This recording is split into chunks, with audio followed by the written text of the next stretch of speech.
Mes respects, Monsieur Soral. Concernant la candidature Zemmour, je comprends l'agacement légitime d'authentiques nationalistes à l'avant-garde comme vous, comme Jérôme Bourbon et Yvan Benedetti, qui sont promis à la prison ferme et qui croulent littéralement sous le poids d'innombrables procès, sans oublier Jean-Marie Le Pen et Hervé Ryssen. Cependant, en raison de la gravité de la submersion migratoire et de l'ensauvagement que je constate tous les jours, magistrature suprême que Marine Le Pen.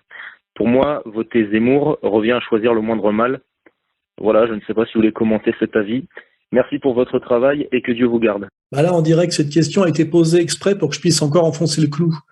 Que Zemmour soit un moindre mal au niveau de la petite chanson qui nous chante à l'oreille, bah ça dépend ce qu'on comprend dans la politique. Si la politique c'est de se faire enfumer par des beaux parleurs, les uns après les autres, sans jamais rien comprendre, ce qui est toute l'histoire de la Ve République pour faire court, eh ben qu'on continue comme ça. Là, on est encore chez un jeune homme qui n'a pas compris la différence entre un homme politique et un chanteur. Hein.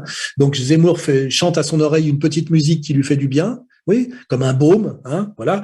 Mais quant à la réalité de ce qu'il faudrait faire en politique demain pour sauver le pays, il est évident que Zemmour ne peut pas le faire et ne le fera pas pour toutes les raisons précédemment évoquées. Autre remarque aussi, j'en profite, quand il met Ryssen dans la catégorie des, des victimes, je rappelle quand même que Ryssen est passé totalement de l'autre côté, au point même aujourd'hui d'avoir été cité par Ruth Elkrieff comme un des soutiens de Zemmour. Hein.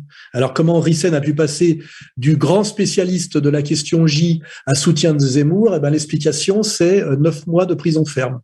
Voilà, c'est là qu'on voit la différence entre, je dirais, un Nelson Mandela, par exemple, et puis un Hervé Ryssen. Il y en a qui sont capables de tenir 25 ans en prison, d'autres, au bout de 9 mois, ils s'écroulent. C'est une bonne manière de juger les gens. Et d'ailleurs, quand je dis ça, moi, j'ai pas fait le fanfaron, hein, parce que j'ai pas du tout envie de me coltiner cet exercice. Mais ce que je vois, c'est qu'il y a des gens qui n'ont pas les moyens physiques et psychologiques. Ils n'ont pas la moelle, ils n'ont pas les couilles, voilà, de leurs convictions. Hein, voilà. Donc c'est petite parenthèse que je referme. Donc pour continuer à répondre à notre camarade là, faites-vous plaisir à voter Zemmour et puis vous regarderez ce que ça donne. Et effectivement, bah ça remet bien à sa place le jeu électoral, hein, que c'est un jeu, voilà. Alors il y a quand même l'exemple de la non-réélection de Trump pour bien nous faire comprendre ce que c'est aujourd'hui que l'électoralisme des démocraties occidentales avancées. Et là il y a un vrai problème, c'est les gens qui ne veulent pas s'élever, quoi, qui veulent rester finalement dans la douce position de victime de la domination et du système. Et ça, je crois qu'il y a quelque chose de l'ordre de la constante anthropologique. Je pense que la personne qui a posé la question a absolument tous les moyens de comprendre la mascarade électorale, et pourtant, il préfère ça quelque part à un vide qui générerait chez lui une angoisse. Or, ce vide est nécessaire parce que comme la nature a horreur du vide et la nature sociale aussi, ce vide pourrait être remplacé par autre chose que la mascarade électorale. Or, en fait, cette personne, comme tant d'autres, préfère que ce vide soit rempli par quelque chose qui est un leurre, plutôt que de se retrouver face à l'angoisse de l'inconnu et être obligé de produire quelque chose, notamment quelque chose de l'ordre de la catégorie politique qui nous permettrait peut-être d'entreprendre ou d'espérer. Et là, malheureusement, je pourrais répéter 10 000 fois ce que j'ai déjà dit et ce que je viens encore de redire, ça changera rien. Voilà, on est vraiment...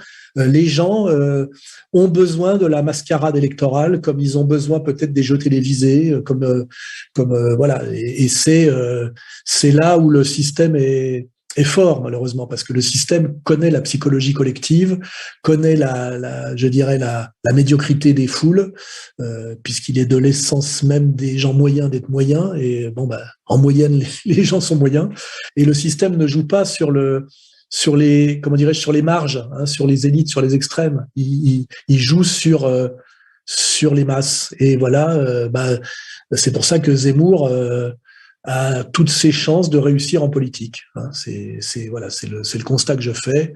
Et la question qui vient d'être posée montre que malheureusement, on est dans quelque chose de massivement, relativement indépassable.